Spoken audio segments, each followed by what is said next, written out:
Bismillahirrahmanirrahim. Assalamualaikum warahmatullahi wabarakatuh.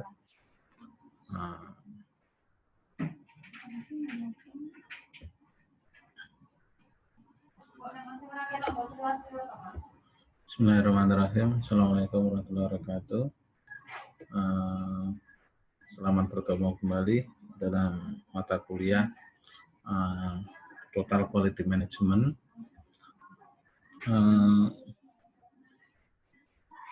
Pada hari ini kita akan melanjutkan pertemuan-pertemuan selanjutnya. Beberapa waktu lalu, kalau tidak salah, kita telah membahas mengenai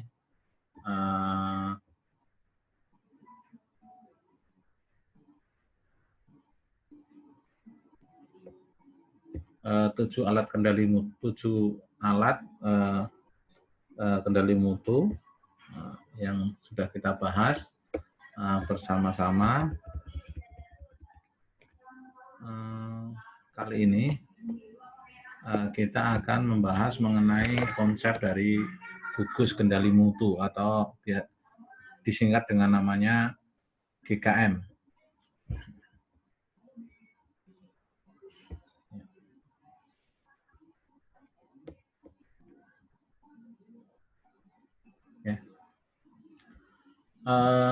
Atau dalam istilah lain itu disebut dengan Quality Control Circle atau QCC.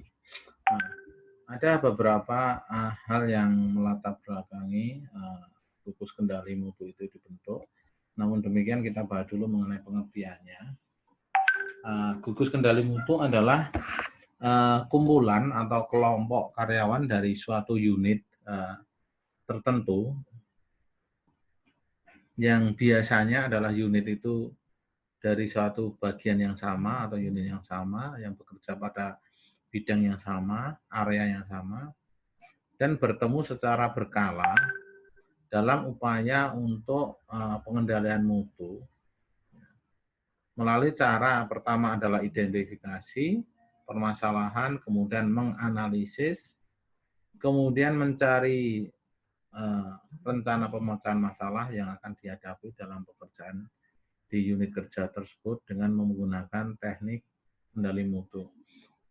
Teknik kendali mutu beberapa di antaranya sudah kita bahas beberapa waktu, yaitu dengan salah satunya dengan The Seven Tool, 7 alat kendali mutu.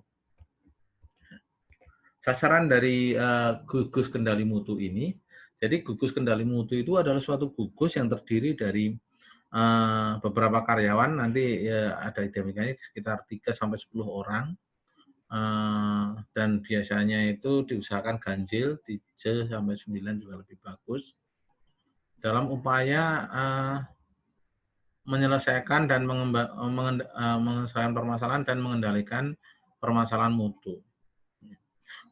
Filosofi yang dibangun gugus kendali mutu ini adalah karena mereka adalah orang yang paling paham dengan permasalahan yang mereka hadapi.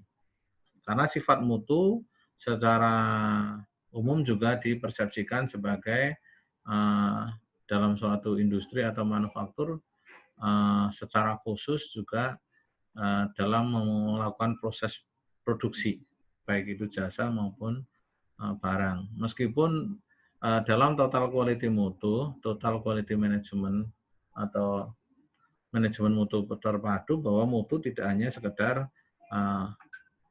proses yang ada di produksi. Nah, sasarannya dalam gugus kendali mutu ini adalah yang pertama, itu meningkatkan kemampuan manajerial pada karyawan operasional agar tumbuh kebiasaan berpikir analitis. Jadi biasanya adalah para karyawan yang mengerjakan sesuatu hal yang sifatnya operasi atau teknis, tadi sudah saya sampaikan. Di mana mereka menghadapi suatu proses, menghadapi suatu produk, pemeriksaan, dan sebagainya. Dan nanti cara menyelesaikannya itu bukan atas dasar asumsi, perkiraan, tapi berdasarkan metode ilmiah. Itu yang paling penting. Jadi dengan cara berpikir secara analitis. Nah, sasaran yang lain adalah untuk mendorong setiap karyawan memberikan sumbangan berpikir, sumbangan pikiran atau nanti mungkin kalau ada waktu kita bicarakan bagaimana cara memberikan sumbang saran atau sumbangan pikiran terkait dengan pengendalian mutu. Sehingga nanti tercipta suatu lingkungan kerja di mana karyawan akan sadar akan mutu. Nah, apa itu mutu? Pernah kita sampaikan bahwa mutu itu adalah suatu keunggulan transenden, keunggulan. Nah, dan mutu bisa dipandang dari beberapa sudut, misalnya mutu kalau berbasis ini adalah di perusahaan, maka berbasis pada kesesuaian terhadap standar atau produk spesifikasi. Jadi ketika seseorang itu mengeluarkan atau bagian produksi melepaskan suatu produk yang tidak sesuai dengan standar, itu dianggap kurang bermutu atau bisa dibilang dalam tahapan itu adalah reject. Kemudian juga di sini agar tercipta lingkungan kerja di mana karyawan itu sadar akan permasalahan dan merasa punya kepentingan untuk memperbaikinya, karena dianggap adalah dia adalah orang yang butuh, dia adalah orang yang paham. Kemudian yang ketiga adalah untuk meningkatkan moral karyawan dengan membuka kesempatan berperan. Jadi ini secara tidak langsung dalam konsep-konsep prinsip manajemen mutu adalah pelibatan karyawan atau pemberdayaan karyawan. Jadi karyawan dari level bawah itu juga dilibatkan, diberikan kesempatan untuk berbicara, diberikan kesempatan untuk berperan dan berkontribusi dalam mengembangkan mutu. Jadi mutu itu tidak hanya nanti menjadi tanggung jawab atau kewajiban bagi manajer quality control atau manajer quality assurance atau manajer mutu. Dan diharapkan dengan seperti ini akan suatu perimbangan, ada pola hubungan antara karyawan dan atasan sehingga menjadi lebih harmonis. Kemudian yang keempat, adanya suatu kerjasama yang dinamis dalam usaha untuk memecahkan masalah, terutama adalah dalam mutu, baik mutu produk, mutu dalam proses, mutu kerja, maupun mutu pelayanan. Nah, tujuan umum dari gugus kendali mutu atau GKM adalah meningkatkan, tujuan utamanya adalah pertama meningkatkan keterlibatan. Sudah saya berulang-ulang saya sampaikan bahwa salah satu prinsip dari manajemen total quality management adalah pelibatan karyawan. Nah, salah satu pelibatan karyawan yang kelihatan nyata adalah dengan cara membentuk gugus kendali mutu. Gugus kendali mutu itu bisa dibentuk dari seluruh bagian yang ada di dalam perusahaan, dari area-area atau bidang-bidang pekerjaannya masing-masing. Kalau perlu nanti dikompetisikan bagaimana yang memberikan kontribusi dengan skor penilaian misalnya dengan kontribusi terbesar. Kemudian cara analisis yang benar, metode ilmiah yang dipakai. Jadi ada poin-poin penilaian tentunya mestinya sesuatu yang memberikan kontribusi paling besar. Dan mereka berhak juga dari manajemen untuk mendapatkan insentif lebih atau kompensasi tambahan bagi pemenang atau juara GKM, gugus kendali mutu. Yang kedua adalah menggalang kerjasama kelompok yang lebih efektif. Nah, dengan gugus kendali mutu yang selama ini misalnya tidak ada komunikasi yang baik, maka dengan asas-asas gugus kendali mutu nantinya seseorang akan lebih terbuka dan semua orang memiliki kontribusi yang setara. Kemudian yang ketiga adalah meningkatkan kemampuan pemecahan masalah.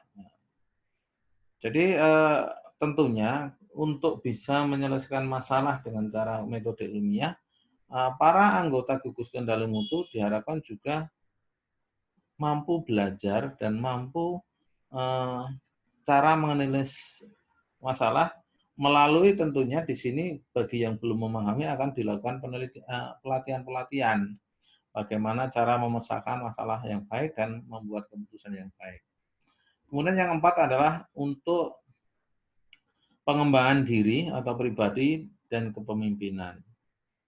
Jadi karena melalui konsep ini semua orang punya suara, jadi ada kesempatan bersuara, ada kesempatan untuk menyampaikan pendapat, dan kesempatan untuk mengeluarkan ide-ide, maka dari situ akan nampak bahwa seorang operator tidak hanya semata-mata bekerja mengurusi alat yang dia pegang, produk yang dia proses, tapi di situ juga akan terlihat bagaimana dia mampu mengembangkan dirinya dan berkesempatan tentunya membuka kesempatan kepada manajemen yang levelnya lebih atas untuk juga bisa memberikan kesempatan kepada karyawan tersebut untuk mendapatkan promosi yang lebih tinggi.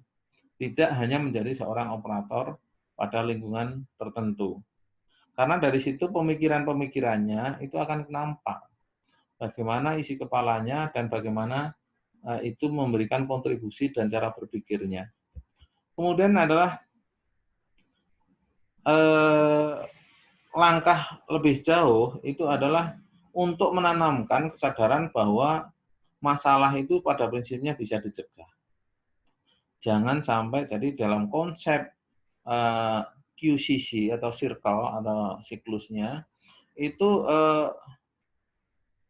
kita pahami bahwa setiap permasalahan yang terselesaikan pasti akan muncul masalah baru.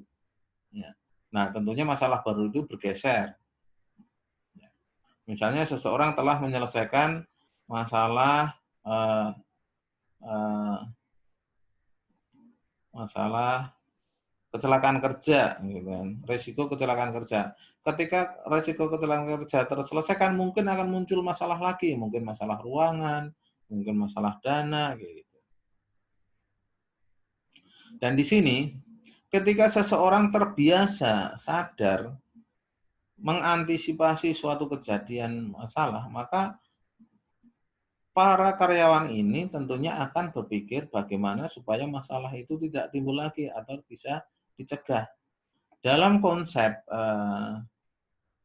manajemen mutu atau mungkin ISO gitu, penanganan solusi itu bukan semata-mata yang sudah terjadi atau tindakan koreksi, tapi juga ada namanya tindakan pencegahan atau preventif. Kemudian mengurangi karena tadi ada pencegahan, maka risiko kesalahan itu bisa dikurangi. Karena kesalahan sendiri akan merugikan dan menurunkan mutu. Nah, tapi di situ harapannya akan meningkatkan mutu. Dengan mutu yang baik, mutu yang produk yang baik, maka proses rejection, proses reproses atau proses pengulangan itu bisa dihindari. Dengan mutu yang bagus, maka akan memberikan kepuasan kepada pelanggan yang lebih tinggi. Dengan kepuasan pelanggan yang lebih tinggi, maka akan meningkatkan profitabilitas. Profitabilitas yang tinggi, maka akan mampu meningkatkan tingkat kesejahteraan yang lebih tinggi lagi bagi karyawan. Dan tingkat kesejahteraan yang tinggi akan mampu meningkatkan motivasi kerja dan kepuasan pelanggan, pekerja atau karyawan. Disitulah pentingnya bahwa dalam konsep gugus kendali mutu ini. Sekaligus dalam konsep gugus kendali mutu ini sekaligus akan menguatkan, memberikan semangat bahwa seseorang itu dihargai. Jadi yang ketujuh akan meningkatkan motivasi karyawan. Ada hari-hari yang berbeda, ada saat-saat yang berbeda yang dari biasanya. Jadi kalau biasanya hanya datang ke kantor, bekerja, megang alat, kemudian menjalankannya, kalau ada masalah diselesaikan. Di sini diberikan kesempatan untuk berpikir menggunakan kecerdasan emosionalnya. Nah, kecerdasan diberikan kesempatan untuk menggunakan penalarannya, kognitifnya, bukan hanya ototnya. Nah, di sini ada kesempatan, dari situ tentunya karyawan akan merasa diberikan penghargaan dan akan menimbulkan motivasi. Nah, melalui gugus kendali mutu akan terbentuk tim-tim yang tentunya pasti di situ akan ada komunikasi yang terarah. Kenapa terarah? Karena ada suatu fokus yang akan dipecahkan bersama menjadi permasalahan bersama dalam kelompok. Sikap individualis atau sikap yang untuk dirinya sendiri akan bisa dikurangi, tidak masa bodoh. Nah, jadi dalam hal ini seseorang akan merasa mampu dihargai jika bisa mengeluarkan ide-ide yang bisa diterima oleh teman timnya. Kemudian menciptakan hubungan atasan dan bawahan yang lebih serasi. Ya. Walaupun di dalam diskusi mungkin akan muncul perselisihan pendapat, ada suatu debat. Tentunya debat itu atau komunikasi atau diskusi itu lebih cenderung ke ada suatu upaya untuk mempertahankan pendapat, bukan hanya sekedar debat kusir. Jadi lebih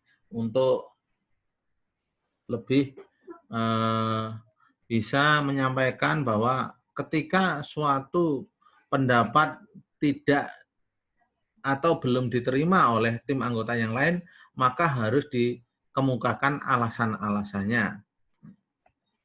Begitu juga hal ini tidak terlepas kepada antar tim, tapi juga terhadap atasan atau bawahan.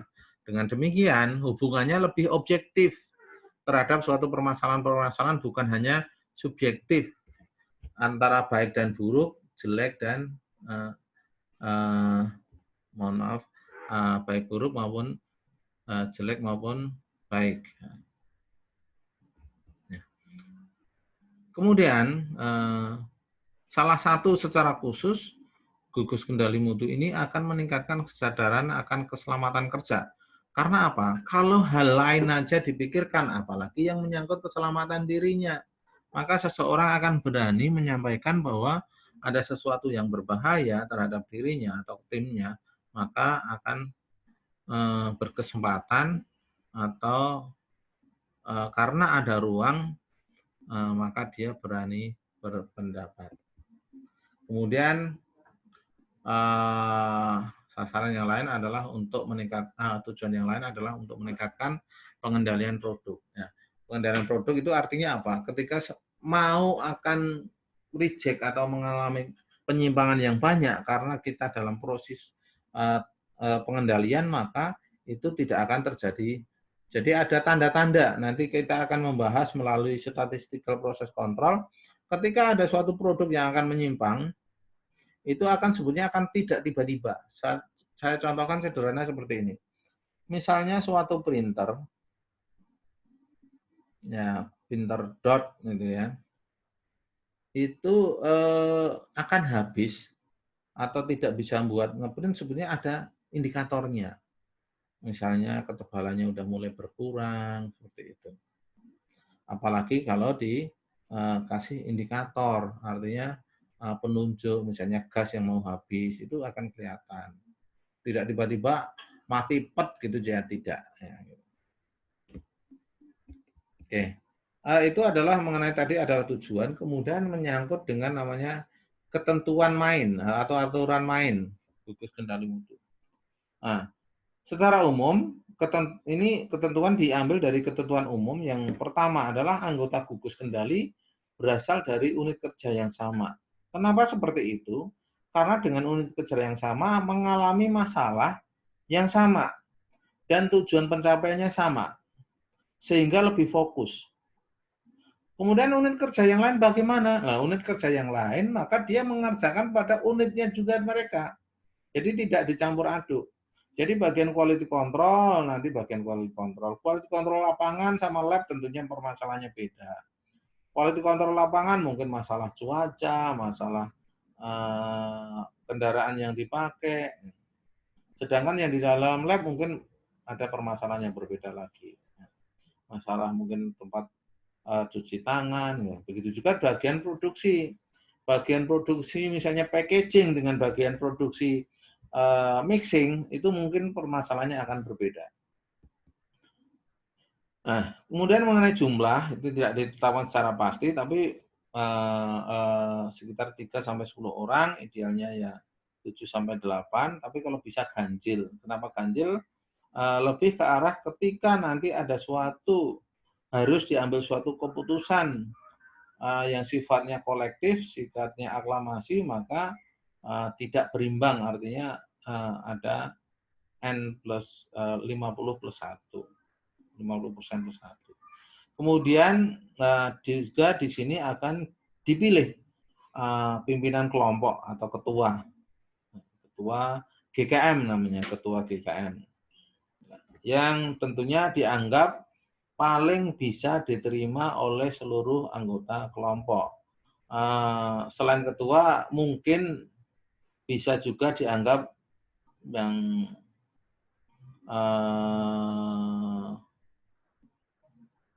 pengurus yang lain, dalam hal ini misalnya semacam sekretaris untuk membantu dokumentasi setiap pertemuan. Nah, pertemuan itu ditentukan bersama dan diakui oleh atasan. Pertemuan secara umum biasanya di luar jam kerja. Di luar jam kerja. Nah, mungkin kita dalam hal yang umum bisa memanfaatkan biasanya kerja-kerja yang shift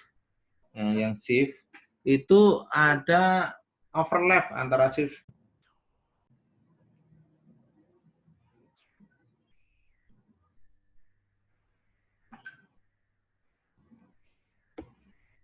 Oke, kita lanjutkan. Tadi sempat terputus. Ya.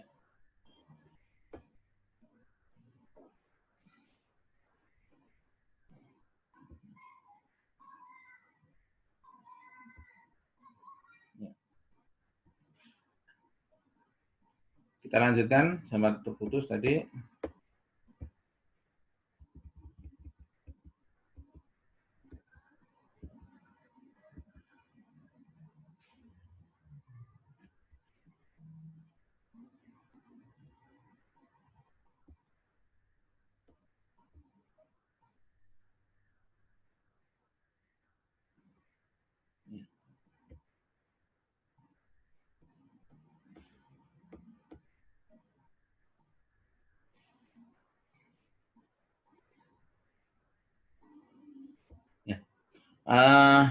Waktu pertemuan tadi kita bahas waktu pertemuan itu, nah bisa jadi kalau memang pekerjaan okupansinya itu loadnya tidak terlalu tinggi, kemudian lagi mau shutdown atau mungkin preparasi meminta izin ke atasan memungkinkan. Tapi secara umum tentunya gugus kendali mutu itu tidak mengganggu aktivitas utama.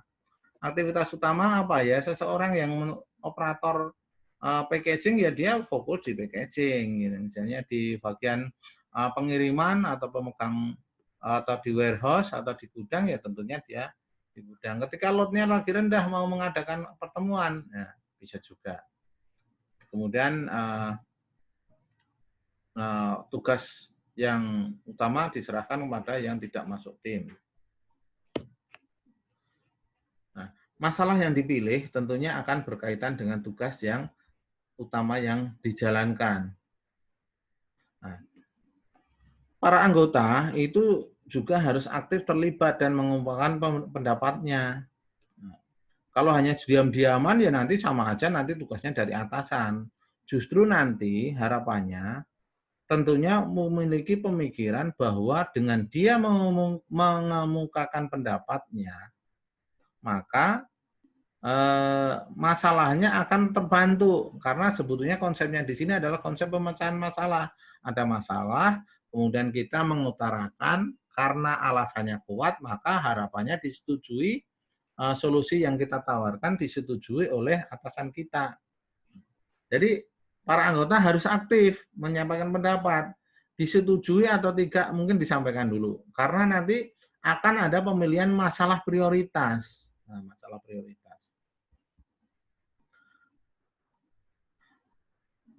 Nah, pembahasan masalah itu dipilih dan dipecahkan bersama dengan teknik kendali mutu. Minimal ada 7 yang sudah kita bahas sebelumnya, yaitu misalnya adalah stratifikasi, histogram, diagram tulang ikan, diagram Pareto, nah, kemudian Yang terakhir adalah juga dengan kendali mutu. Diagram bencar maupun diagram kendali mutu. Nah, setiap pertemuan itu dicatat walaupun secara singkat. Makanya tadi saya sampaikan ada mungkin juga yang berlaku sebagai sekretaris untuk mendokumentasikan setiap kegiatan dan yang dilakukan. Nah, asas umum dari kendali mutu adalah yang pertama adalah informasi. Jadi asas yang pertama itu adalah untuk menyalurkan arus informasi baik dari atas ke bawah, dari bawah ke atas, dari anggota ke anggota. Dan informasi itu akan tergali dengan baik ketika semua anggota secara terbuka. Nah, nanti ada asas keterbukaan juga untuk menyampaikan informasi-informasi yang diperoleh. Jangan sampai ditutup-tutupi, karena ketika ditutup-tutupi itu akan membuat data bias. Data akurasinya menjadi rendah. Kemudian di sini tidak ada paksaan atau istilah asasnya adalah asas kesukarelaan. Jadi tidak ada paksaan karena sifatnya ini sudah di luar pekerjaan utama. Atasan juga tidak memaksa untuk melakukan menjadi tim anggota gugus kendali mutu karena sifatnya kesukarelaan. Ada mungkin orang yang suka olah data, maka mungkin tim ini juga bisa. Kemudian asas keterlibatan total, tidak setengah-tengah untuk bisa ikut di sini. Kalau sudah oke menyatakan iya, ya otomatis terlibat secara total. Kemudian usaha untuk memadukan. Memadukan apa? Memadukan terhadap semua kondisi. Mungkin ada kelemahan, mungkin seseorang punya kelemahan, ada yang lebih kuat, punya kekuatan. Ada ancaman, kemudian kita bagaimana itu ancaman menjadi suatu kesempatan. Memadukan antara beberapa keahlian, beberapa keinginan untuk bisa dikolaborasikan menjadi satu. Kemudian asas kegunaan, jadi tentunya basis pemecahannya masalah atau basis yang dikelola itu atas dasar karena memiliki fungsi atau kegunaan atau manfaat. Kemudian asas keterbukaan tadi yang sudah saya sampaikan, tidak perlu ditutup-tutupi ketika ada suatu proses masalah penyimpangan, maka disampaikan yang apa adanya. Karena ketika masalah itu tidak disampaikan apa adanya, tentunya analisisnya bisa salah. Misalnya malu menyampaikan bahwa seseorang itu ketika kerja setiap datang mungkin harus ke kamar mandi, ke kamar WC. Ya. Ternyata bohong tidak, maka itu tentunya ketika ada pemecahan yang lain, beberapa WC harus disiapkan, itu menjadi masalah. Kemudian ada asas loyalitas kepada organisasi. Kemudian ini adalah pemecahan masalah kerja. Masalah-masalah yang digarap oleh GKM adalah masalah yang berkaitan dengan pekerjaan yang pada akhirnya akan mempengaruhi mutu. Nah, jadi nanti biar ada kontribusinya, asalnya ada asas pemecahan kegunaan. Jadi misalnya produknya menjadi lebih bagus, lebih sederhana, atau mungkin lebih canggih. Juga menyangkut biaya, efisiensi biaya, kemudian efisiensi waktu dan masalah penyediaan. Juga pemecahan masalahnya menyangkut dengan keamanan, keselamatan kerja dan kelestarian. Misalnya apa? Selama ini kita buang limbah asal, gitu kan, akhirnya mengganggu pencemaran lingkungan. Limbah sendiri sebetulnya pastinya secara prinsip adalah proses yang tidak efisien. Proses yang efisien tentunya limbahnya kecil atau sedikit. Nah, bagaimana untuk menangani misalnya limbah itu secara pembahasan tentunya nanti ada pemecahan, oh limbah ini bisa dipakai untuk ini, oh bagaimana supaya untuk meminimalisir limbah. Nah itu bisa menjadi, bisa jadi atasan tidak terpikirkan karena tidak tahu permasalahan di bawah. Atasan kan mungkin berpikir secara strategis, tapi tidak secara teknis menyelesaikan masalah itu, nggak sempat. Gitu. Maka di GKM ini berkesempatan untuk bisa memberikan kontribusinya. Nah ini adalah contoh tahapan HEMBAR.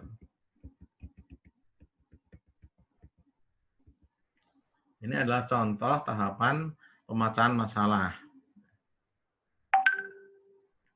Nah, supaya nanti tidak terlalu besar, apa diputus ya? Oke, kita lanjutkan aja. Oh, enggak. Ya.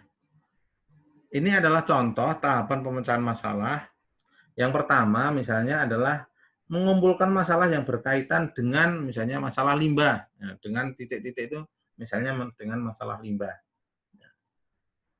Jadi GKM itu maksudnya menemukan masalah mengenai limbah yang cukup banyak. Nah, kemudian yang kedua adalah memilih dan menetapkan. Jadi mengumpulkan tadi adalah dengan cara membuat tabulasi data. Ya, salah satu kegiatan di Seven Tool kan adalah mengumpulkan atau tabulasi data. Yang kedua adalah menentukan prioritas. Nah, menentukan prioritas itu adalah salah satunya misalnya dengan diagram Pareto, karena mengenal hampir 80% masalah itu berasal dari 20% sebab. Jadi dipilih metodenya juga. Kemudian menetapkan target masalah yang akan diselesaikan dalam waktu dan waktu selesainya. Nah, itu dibuat tabulasi lagi. Tapi mencari akar masalahnya itu bisa dengan salah satunya adalah misalnya dengan dua diagram tulang ikan yang pernah kita bahas. Sampai ketemu akar-akarnya. Masalahnya itu sampai benar-benar bukan karena misalnya sakit kepala, karena orang lagi lapar,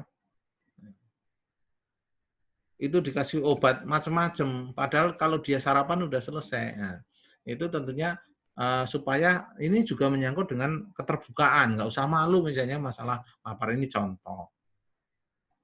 Kemudian yang berikutnya adalah rencana dan pelaksanaan penyajian. Misalnya adalah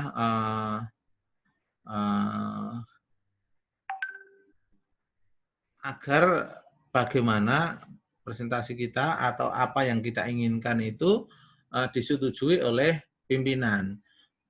Biasanya setiap kegiatan yang sifatnya ini tentu akan menyangkut yang namanya pembiayaan. Nah, pembiayaan itu tentunya diperlukan suatu biaya yang diturunkan dari perusahaan. Kemudian keputusannya itu ditetapkan oleh manajemen dan mereka akan melihat rekomendasi-rekomendasi yang masuk akal, kemudian mana yang boleh dijalankan. Lah, dari boleh yang dijalankan itu maka ditetapkan suatu standar prosedur baru yang akan dijalankan di saat-saat berikutnya. Nah, ini juga dalam tahapan pemecahan masalah ini tidak juga hampir sama tahapannya dengan siklus PDCA, Plan, Do, Action, Check, dan Action. Kemudian setelah dilaksanakan kita lakukan monitoring supaya nanti pada akhirnya kita bisa melakukan evaluasi apa yang kita kerjakan itu memberikan manfaat atau tidak. Kalau memberikan manfaat, udah teruskan. Kalau tidak, ya bisa juga kembali. Termasuk namanya monitoring juga untuk melihat efektivitas pelaksanaan. Oke. Kita lanjutkan ke organisasi kendali mutu. Yang pertama itu adalah fasilitator. Ya. Itu biasanya yang ditunjuk dari atasan untuk memberikan pelatihan kepada pimpinan dan anggota GKM. Bisa dari pihak ketiga. Atau di situ bisa juga dari pimpinan bagian tersebut. Fasilitator bertugas juga sebagai koordinator GKM. Kalau ada beberapa GKM dalam area atau bidang atau divisi atau bagian tersebut. Kemudian juga menjadi mediator antara gugus kendali mutu dengan pucuk pimpinan perusahaan. Nah, pimpinan GKM, kemudian ada pimpinan GAM selain anggota, Memimpin secara aktif rapat-rapat maupun kegiatan untuk gugus kendali mutu, kemudian mendorong anggota untuk tetap aktif, baik dalam hal penyampaian pendapat, pengolahan data, kemudian usulan pengambilan keputusan, kemudian mengelola jalannya pertemuan termasuk membuat jadwal, di mana pertemuannya, kemudian anggaran yang dipakai, gitu. Kemudian bertanggung jawab terhadap kegiatan GKM dan bersama fasilitator memberikan atau mengadakan pelatihan kepada anggota GKM. Nah, kemudian untuk pimpinan GKM itu menyusun rencana pertemuan, menggunakan agenda acara, kemudian membuat kesimpulan dari hasil pertemuan dan merencanakan pertemuan berikutnya. Harapannya pimpinan GKM itu lebih bijaksana, tidak mendominasi pembicaraan, terbuka dan objektif. Bukan subjektif tapi objektif. Nah, makanya nanti di semua kalau bisa dengan sistem model sumbang saran, yang dimana setiap orang bicara diberikan kesempatan yang sama. Kemudian karena mereka juga bekerja, mungkin juga capek, maka pertemuannya harus efektif dan aktif. Jadi jangan sampai molor-molor, kecuali memang ada agenda yang lain yang pengen bertukar pikiran atau istirahat. Kemudian anggota yang ketiga adalah anggota GKM, yaitu karyawan dari unit kerja yang sama. Oke. Demikian mata kuliah Total Quality Management yang membahas mengenai gugus kendali mutu. Nanti Anda para calon sarjana bisa saja menjadi seorang fasilitator atau pimpinan GKM, maka di sini bisa digunakan sebagai panduan-panduan bagaimana untuk memecahkan masalah ketika dalam upaya melibatkan karyawan. Terima kasih. Wassalamualaikum warahmatullahi wabarakatuh.